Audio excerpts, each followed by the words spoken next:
है।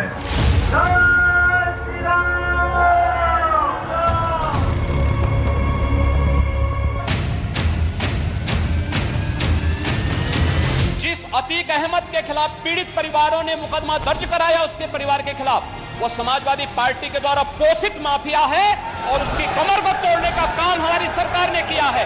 और फिर मैं कह देता हूं, इसी हाउस में कह रहा हूं, इस माफिया को मिट्टी में मिला देंगे। जो गर्मी दिखा रहे थे उस समय, गर्मी सबकी शांत हो गई होगी। उपचार मेरे पास है और वह है जेसीबी और बुलडोजर।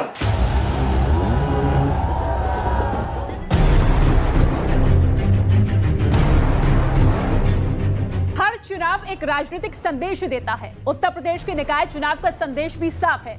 यूपी में बीजेपी के ट्रिपल इंजन सरकार का चुनावी फॉर्मूला चल निकला है। निकाय चुनाव के नतीजों से ये बात शीशे की तरह एक बार और साफ हो गई। उत्तर प्रदेश में बीजेपी की हवा बरकरार है। प्रधानमंत्री नरेंद्र मोदी का जादू उत्तर प्रदेश की जनता के सिर चढ़कर बोल रहा है। वैसे तो हर चुनाव सियासी इम्तिहान होता है। यूपी के लिए योगी कितने उपयोगी हैं, इसे निकाय चुनाव में भी जनता ने बीजेपी को बम्पर वोट देकर बता दिया है। लॉ एंड ऑर्डर का योगी मॉडल लोगों को पसंद है। गुंडई एकदम उन्होंने खत्म कर रखी है। मुख्यमंत्री जी ने तमाम सारी योजनाओं को निकाला है। प्रशासन साथ में है, प्रशासन बराबर ध्यान दे रहा है। उत्तर प्रदेश के 4.5 करोड़ लोगों ने फैसला सुनाया। 24 के नतीजों की झलक 23 में ही नजर आई। आज यूपी नो कर्फ्यू, नो दंगा। यूपी में सब और चंगा। माफिया को मिट्टी में मिलाने वाला योगी आदित्यनाथ का प्राण बदल दिया चुनाव का रण। मिट्टी में मिल गया विरोधी दलों की जीत का सपना। रंगदारी ना फिरौती, अब यूपी नहीं है किसी की बपौती। धरा रह गया विपक्षी दलों का एक एक मोहरा। मोदी के नाम, योगी के काम से बीजेपी के सिर सज गया निकाय चुनाव में जीत का सेहरा। उत्तर प्रदेश में दंगों पर ताला लग गया है, अलीगढ़ का ताला आज उत्तर प्रदेश के दंगों में लग करके उत्तर प्रदेश दंगा मुक्त हो चुका है। चुनाव भले ही लोकल का था, लेकिन नतीजे बड़े वोकल हैं। यूपी के लोगों ने बीजेपी के ट्रिपल इंजन सरकार को हरी झंडी दिखा दी है। डबल इंजन सरकार के साथ एक ट्रिपल इंजन के रूप में भी नगर निगम का बोर्ड बनना चाहिए और भारतीय जनता पार्टी का बोर्ड बनेगा तो भाइयों बहनों इन सुविधाओं को और बेहतर बनाने में मदद मिलेगी। सनातन का झंडा पसमानदा मुसलमानों का एजेंडा बन गया बीजेपी की बहुत बड़ी जीत का फंडा। योगी भाई ने और मोदी भाई ने तो अच्छा किया भाई, दिया है, सब कुछ कर रहे हैं और आगे चल के और अच्छी बातें करें और भी अच्छा करें। क्या है निकाय के नतीजों का बड़ा इशारा? आम लोगों में बाबा का बुलडोजर तो पहले से ही हिट रहा, अब क्राइम कंट्रोल के लिए योगी मॉडल भी है पब्लिक को पसंद। बंदूक से निकले बारूद और बुलडोजरों से उठी धूल ने फिर से खिला दिया यूपी में कमल का फूल। एक हाथ में विकास की छड़ी और दूसरे हाथ में बुलडोजर का स्टीयरिंग, दोनों एक साथ चलते हैं। मुख्यमंत्री योगी आदित्यनाथ का जाना पहचाना तेवर। हमने संस्कृति को बंद किया। प्रधानमंत्री नरेंद्र मोदी का वोट बटोरने वाला करिश्माई कलेवर। जो हुक्म करोगे हम मानेंगे और हमारा कोई रिमोट कंट्रोल नहीं है। हमारा रिमोट कंट्रोल 140 करोड़ हिंदुस्तानी है। लोकल चुनाव में भी मुफीद मुद्दों को उठाना। किसी पेशेवर डकैत को अपने गले का हार बनाकर के जनता का शोषण और व्यापारियों का शोषण करवाने के लिए उनको चरने खाने के लिए छोड़ देते हैं। ट्रिपल इंजन सरकार के फायदे जनता को गिनाना। उत्तर प्रदेश कर्फ्यू नहीं, कावड़ यात्रा की तैयारी के लिए उत्साह के साथ आगे बढ़ता है। लॉ एंड ऑर्डर को मुख्य मुद्दा बनाना। आज उत्तर प्रदेश में भय मुक्त वातावरण देने में सफलता प्राप्त हुई है।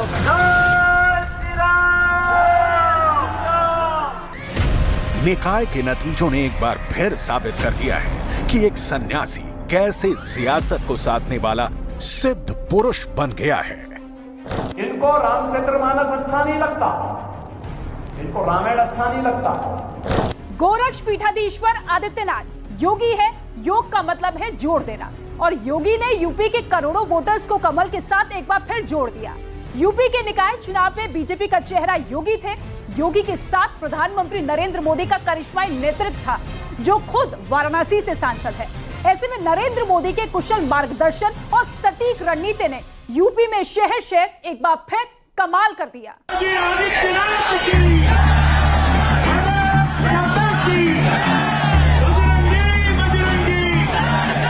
निकाय चुनाव में पूरे यूपी में कमल खिलाने की जिम्मेदारी मुख्यमंत्री योगी आदित्यनाथ ने अपने ऊपर ले लिया। जिले जिले में रैलियां की, प्रचार किए, बीजेपी के पक्ष में माहौल बनाया, हवा चलाई, जीत का माहौल बनाया, और नतीजे आपके सामने हैं।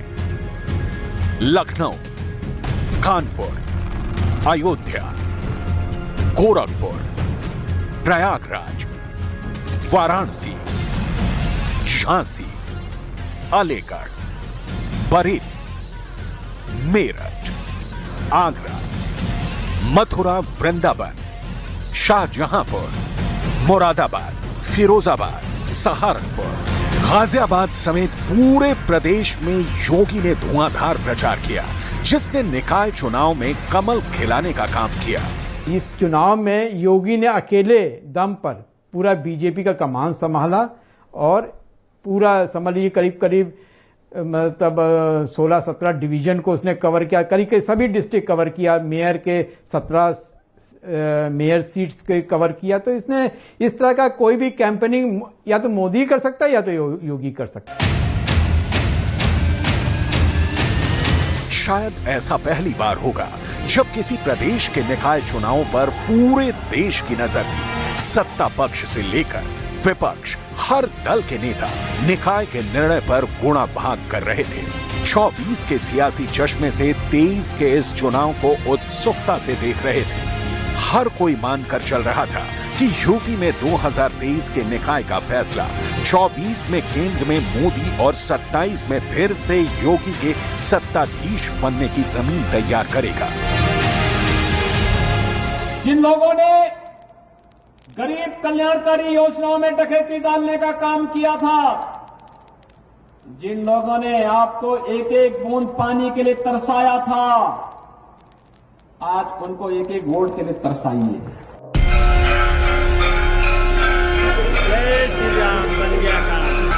यूपी में राम का नाम और राम मंदिर के काम का मुद्दा पहले ही मौजूद था। निकाय चुनाव के दौरान राम के साथ साथ हनुमान की एंट्री हो गई। बजरंग बली के आने से निकाय चुनाव का तापमान आसमान छू गया। यह देश का दुर्भाग्य है कि कांग्रेस पार्टी को प्रभु श्री राम से भी तकलीफ होती थी और जय बजरंग बली बोलने वालों से भी तकलीफ हो रही है। फायर ब्रांड नेता, हिंदू धर्म के ध्वजावाहक, बुलडोजर वाले बाबा, महंत, गोरक्ष पीठाधीश्वर, महाराज जी, कट्टर हिंदुत्ववादी, भगवाधारी, ये सारी पहचान योगी आदित्यनाथ के साथ पहले से ही जुड़ी रही है। अब निकाय चुनाव के नतीजों ने उन्हें एक बार फिर वोट बटोरने का ब्रांड योगी बना दिया है। लॉ एंड ऑर्डर को जिस तरह से योगी के शासनकाल में संभाला गया, संवारा गया, या एक सेंस ऑफ सिक्योरिटी जिसे हम लोग कहें, वो लोगों में आई। एक लोगों में विश्वास जगा कि नहीं, यहाँ पर एक लॉ ऑफ लैंड चलेगा। जो नतीजे आए हैं नगर निगम के चुनाव में, वो यही शो करता है कि योगी के कारण ही ये पॉसिबल हो सका है।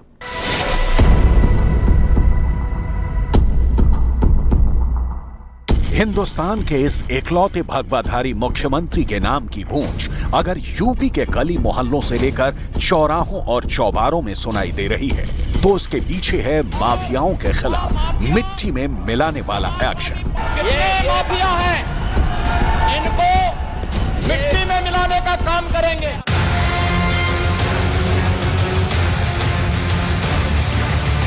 योगी की सरकार में जिस तरह अपराधियों के ताबड़तोड़ एनकाउंटर हुए हैं, माफिया की अवैध संपत्ति पर जिस तरह से बाबा का बुलडोजर चला है, उससे अपराध को लेकर जनता के बीच उनकी छवि और मजबूत हुई है। यूपी में योगी के साथ साथ क्राइम कंट्रोल के योगी मॉडल की चर्चा चहुओर रहती है।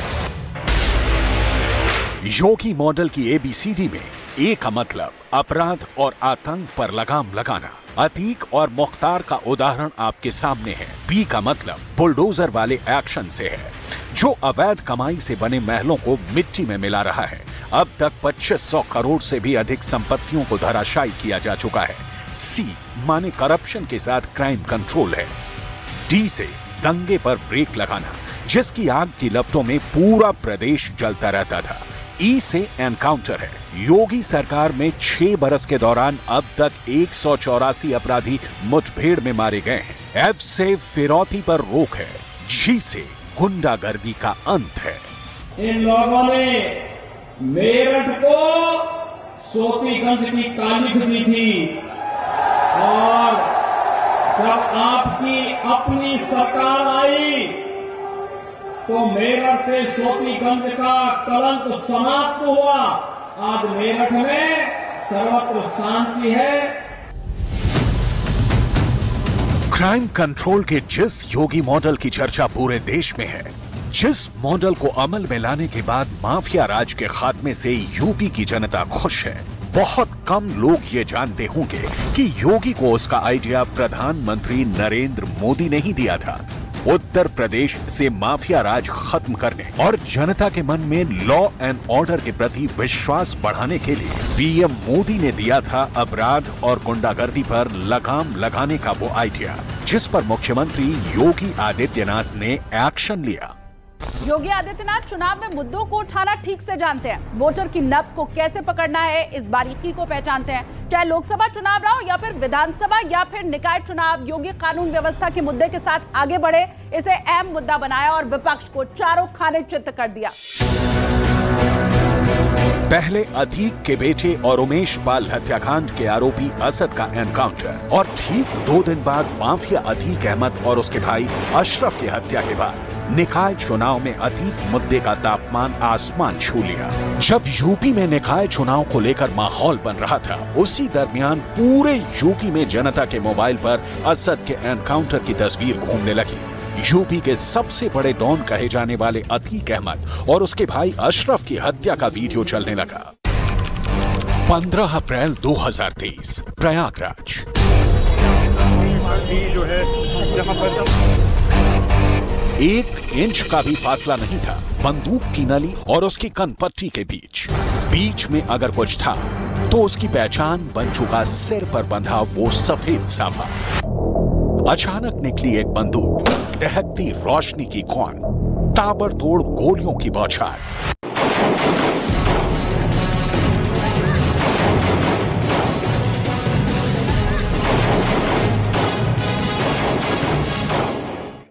और उत्तर प्रदेश का दुर्दांत माफिया डॉन हट्टा कट्टा अतीक अहमद और उसका भाई अशरफ जमीन पर ढेर हो गए। इसके साथ ही यूपी के माफिया की कहानी के एक सबसे बड़े अध्याय का अंत हो गया। लेकिन इन तस्वीरों के साथ ही लोगों के जहन में ताजी हो गई यूपी के विधानसभा में योगी आदित्यनाथ और समाजवादी पार्टी के मुखिया अखिलेश यादव के बीच हुई वो गर्मागर्म बहस। इसी हाउस में कह रहा हूं, इस माफिया को मिट्टी में मिला देंगे। योगी आदित्यनाथ की पहचान राजनीति के आसमान में अपने सख्त फैसलों पर अटल रहने वाले ध्रुव तारे की जैसी है। अगर छेड़ा होगा तो छोड़ेंगे तो नहीं। मुख्यमंत्री योगी चुनावी जनसभाओं में अपनी सरकार की उपलब्धियों के साथ साथ माफिया को ठिकाने लगाने की बात को हमेशा आगे रखा।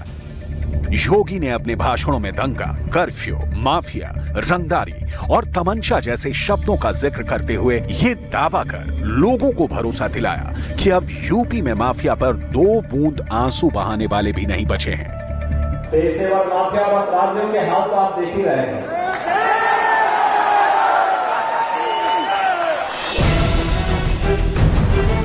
लॉ एंड ऑर्डर का मुद्दा हर धर्म के लोगों पर असर करता है। यही वजह है कि इसलिए प्रधानमंत्री नरेंद्र मोदी तक यूपी में चुनाव प्रचार के दौरान लॉ एंड ऑर्डर पर बोलते रहे हैं। गुंडागर्दी जानी चाहिए कि नहीं जानी चाहिए, माफियाशाही बंद होनी चाहिए कि नहीं होनी चाहिए, ये काम योगी जी ने किया है भाइयों। अगर ये काम योगी जी ने किया है तो अच्छा किया है कि नहीं किया है, ये होना चाहिए था कि नहीं होना चाहिए था, ये उत्तर प्रदेश की सेवा है कि नहीं है। यूपी के किसी भी चुनाव में लॉ एंड ऑर्डर बहुत गंभीर मुद्दा बनकर उभरता रहा है। यही वजह रही कि मुख्यमंत्री योगी आदित्यनाथ जब अपनी सभाओं में 5 बार के विधायक और 1 बार सांसद रहे माफिया अतीक अहमद का नाम लिए बिना ही उसे मिट्टी में मिलाने की बात करते तो लोग नारे लगाकर सीएम योगी आदित्यनाथ के दावे का समर्थन करते दिखते। हालांकि पुलिस हिरासत में अतीक और उसके भाई की हत्या को लेकर विपक्षी दलों ने योगी सरकार पर आरोपों की जड़ी लगा दी। योगी की पुलिस पर आरोप लगे कि उसने अतीक के हमलावरों पर उंगली तक नहीं उठाई। इन आरोपों पर जवाब दिया यूपी पुलिस के special DG law and order Prashant Kumar ने। उनका कहना था कि अगर पुलिस अतीक के हत्यारों को मौके पर ही मार देती तो आरोप लगता कि मैच फिक्स्ड था। 13 अप्रैल 2023 झांसी यूपी। अतीक के बेटे असद के एनकाउंटर की इन तस्वीरों ने क्राइम कंट्रोल के उस दंड संहिता पर एक बार फिर मोहर लगा दी जिसे लेकर दावा किया जाता है कि यह अपराधियों के गैंगवार से लेकर अपहरण, हत्या और लूट की वारदात पर लगाम लगाने का आजमाया हुआ अस्त्र है। 13 अप्रैल को झांसी में असद यूपी पुलिस के साथ एनकाउंटर में मारा गया, 183 नंबर का मुजरिम बन गया। वहीं 4 मई को मेरठ में यूपी एसटीएफ से हुई मुठभेड़ में मारा गया कुख्यात गैंगस्टर अनिल दोजाना, 184 नंबर का मुजरिम। अनिल दोजाना की मौत के साथ ही यूपी के माफिया के लिस्ट में एक और नाम कम हो गया। अब यह लिस्ट घटकर 63 हो गई। अब 63 माफिया यूपी पुलिस के रडार पर है। योगी आदित्यनाथ की दूसरी सरकार में 66 मोस्ट वांटेड माफिया की पहचान की गई है। इसके साथ ही 1105 छोटे मोटे अपराधियों के नेटवर्क का डोजियर तैयार किया गया। आरोप ये लगाए जाते रहे कि ऐसे एक्शन के पीछे योगी सरकार की कोशिश मुसलमानों को निशाना बनाने की है, लेकिन हकीकत इससे कोसों दूर है। यूपी पुलिस की तरफ से जारी प्रदेश के मोस्ट वांटेड की लिस्ट में 66 डॉन में सिर्फ 13% ही मुसलमान हैं। यही नहीं, 184 पुलिस एनकाउंटरों में भी मुस्लिम अपराधियों की संख्या सिर्फ 32% है। यूपी पुलिस के मुताबिक योगी सरकार के 6 सालों में कम से कम हर 13वें दिन एक लिस्टेड अपराधी पुलिस मुठभेड़ में मारा गया है। 20 मार्च 2017 से 6 मार्च 2023 के बीच 10,500 मुठभेड़ हुई हैं। मुठभेड़ के बाद 23,069 अपराधियों को गिरफ्तार किया है। इनमें सिर्फ 4,911 अपराधी घायल हुए हैं। योगी आदित्यनाथ पर मुसलमान विरोधी होने का आरोप लगता रहा है, लेकिन इस आरोप और सच में बहुत बड़ा फासला नजर आता है। मिसाल के तौर पर निकाय चुनाव को ले सकते हैं। निकाय चुनाव में बीजेपी ने मुस्लिम उम्मीदवारों को बम्पर टिकट दिया। यूपी के लोकल चुनाव में योगी आदित्यनाथ ने कुल 395 मुस्लिमों को उम्मीदवार बनाया, जिसमें 6 नगरपालिका अध्यक्ष, 32 नगर पंचायत अध्यक्ष, 100 पार्षद और 257 सभासद की सीट पर मुसलमान प्रत्याशियों को बीजेपी ने टिकट दिया। मुस्लिमों में भी बीजेपी ने सबसे ज्यादा फोकस गरीब मुस्लिमों पर किया, मतलब पसमानदा मुस्लिम। मुख्यमंत्री जी ने तमाम सारी योजनाओं को निकाला है, जितनी नीतियों को चलाया है। अभी तक जो पिछली सरकारें गई, अभी तक किसी ने ऐसा काम नहीं किया। और हर मुसलमान जो है भाजपा से जुड़ा भी है और हर मुसलमान भाजपा के लिए काम कर रहा है। प्रशासन साथ में है, प्रशासन बराबर ध्यान दे रहा है। हर जगह पे पूरे देश में प्रशासन बराबर साथ दे रहा है। 2017 के बाद यूपी में योगी और मोदी की हिट जोड़ी काम कर रही है। हर मंच से डबल इंजन की बात की जाती है। निकाय चुनाव के प्रचार में ट्रिपल इंजन का नारा छाया रहा। दावा किया जाता है कि बीजेपी को मिलने वाले मुस्लिम वोटों की तादाद भी बढ़ती चली जा रही है। इसकी वजह बीजेपी अपनी नीतियों को बताती रही है, जो उसने गरीबों के लिए बनाए, और उसका फायदा गरीब मुसलमानों तक भी पहुंचा। भाई यही चाहते हैं, भाई हम भारत में रहते हैं, हमको खाना, कपड़ा, रोटी सब मिल रही है, बच्चे सुकून से जी रहे हैं, ना दंगा ना फसाद यहाँ, और जीने का एक सहारा मिला है, तो हम तो उन्हीं का गुण गाएंगे ना। दावा किया जा रहा है कि यूपी के निकाय चुनाव में पसमानदा मुसलमानों के साथ किया बीजेपी का ये प्रयोग अगले लोकसभा चुनाव में नई धार देगा। बीजेपी के इस पसमानदा प्रेम को 2024 के आम चुनाव से जोड़कर देखा जा रहा है। 2019 में एनडीए को 353 सीटों पर जीत के साथ करीब 45% वोट मिले थे। पसमानदा मुस्लिमों को अपने पाले में लाकर बीजेपी की कोशिश वोट प्रतिशत को बढ़ाने की है। यही वजह है कि बीजेपी ने 2024 के लोकसभा चुनाव के लिए 404 सीटों से अधिक के टारगेट के साथ 50% से अधिक वोट बटोरने का लक्ष्य रखा है। इस लक्ष्य को पूरा करने में पसमानदा मुस्लिमों का वोट बहुत ही मददगार साबित होने वाला है। यही वजह है कि योगी आदित्यनाथ ने निकाय चुनाव में इस प्रयोग का लिटमस टेस्ट किया है। योगी आदित्यनाथ यूपी के लिए कितने उपयोगी हैं, इसे लेकर लोकसभा और विधानसभा के चुनाव में जनता की मुहर लग चुकी है। यूपी ही क्यों, योगी का चुनाव प्रचार और उन सीटों पर जीत का रिकॉर्ड बताता है कि वो यूपी के बाहर भी उतने ही उपयोगी हैं। योगी आदित्यनाथ ने त्रिपुरा में 6 सीटों पर प्रचार किया, सभी सीटों पर जीत मिली। गुजरात के 25 सीटों पर प्रचार किया, 18 सीटों पर कमल खिला। राजस्थान में 26 सीटों पर प्रचार किया, 26 में से 25 सीटों पर बीजेपी जीती।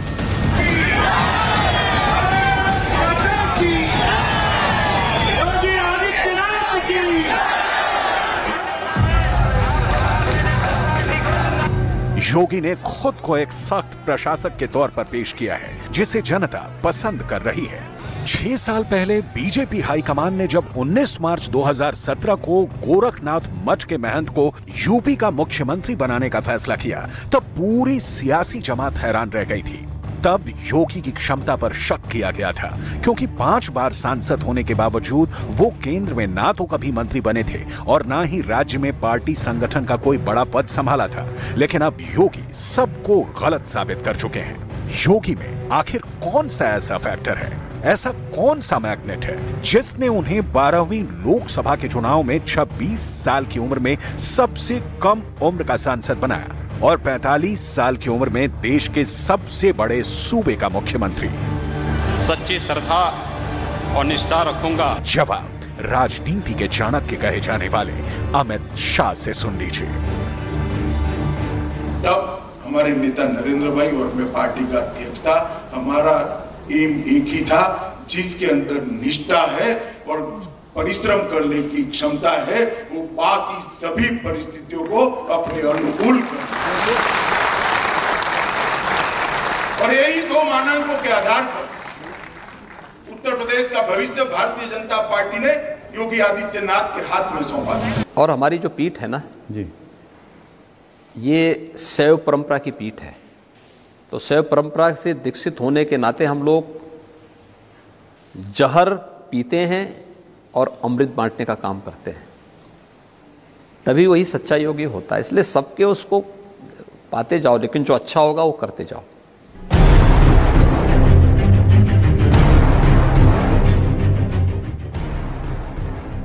योगी संत तो है मगर योद्धा भी है, योगी सन्यासी भी है मगर लड़ने वाले सन्यासी हैं। सियासी लड़ाई को कैसे जीतना है ये योगी को बखूबी आता है। आज की तारीख में योगी न सिर्फ देश के सबसे पावरफुल सीएम है, बल्कि बीजेपी के सबसे बड़े फायर ब्रांड नेताओं में शुमार भी हो चुके हैं।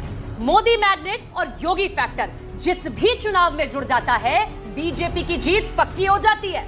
मोदी और योगी के रूप में बीजेपी के पास ऐसे 2 तुरुप हैं जो निकाय के चुनाव में भी उतने ही असरदार हैं जितना देश और प्रदेश के चुनाव में।